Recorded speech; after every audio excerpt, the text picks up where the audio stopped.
Good afternoon, everyone. I'm Laura Harris. As the nation transitions to electric transportation, fires have shadowed new technology. From the scrappiest e-bikes to the fanciest Teslas, fires are an additional challenge for the electromobility industry, which already faces cost concerns and infrastructure issues. Not only are these high-profile blazes claiming lives, they risk turning electric progress to ash. Automotive News reporter Molly Boygan says, most micro-mobility products rely on the lithium-ion battery, which is an amazing tool. It's rechargeable. It, packs a lot of energy into a small package. But the flip side of that is that if the battery is damaged or mishandled, it has a risk of catching on fire. Automakers, including General Motors, Ford, and Hyundai, have spent millions on recalls related to EV fires. EVs are less likely than combustion engine vehicles to catch fire. But Boygan says in an area of emerging technology, the bad press has been hard to overcome. There's been a lot of coverage of fires, in particular in New York City. The city relies heavily on delivery drivers, and a lot of those drivers use inexpensive e-bikes, some of them assembled from spare parts, and some of the batteries refurbished or tampered with. And those are some of the issues that are causing fires in New York. The bedrock of any modern electric vehicle is the lithium-ion battery.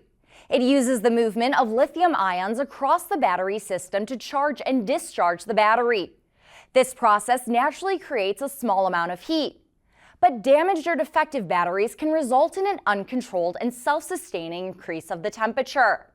This is called thermal runaway. Thermal runaway is basically when the heat in the battery becomes uncontrolled and self-sustaining, and the battery reaches a temperature at which it's possible to catch on fire and ultimately explode. In New York, e-bikes have a huge customer base and delivery drivers.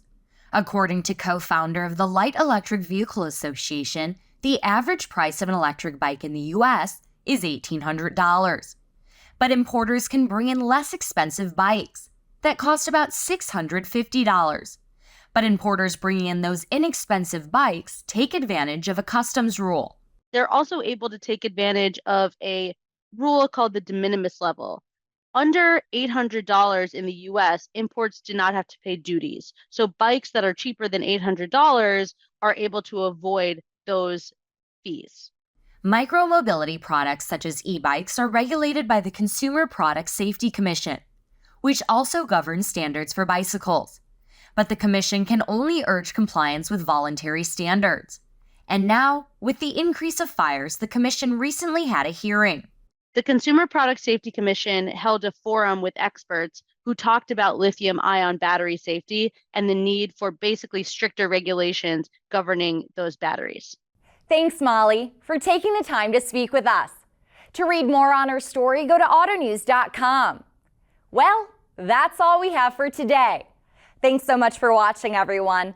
Be sure to follow us on Twitter at AutoNewsTV and online at autonews.com for updates from our reporters all day, every day. I'm Laura Harris. Have a great night, and I'll see you all next time.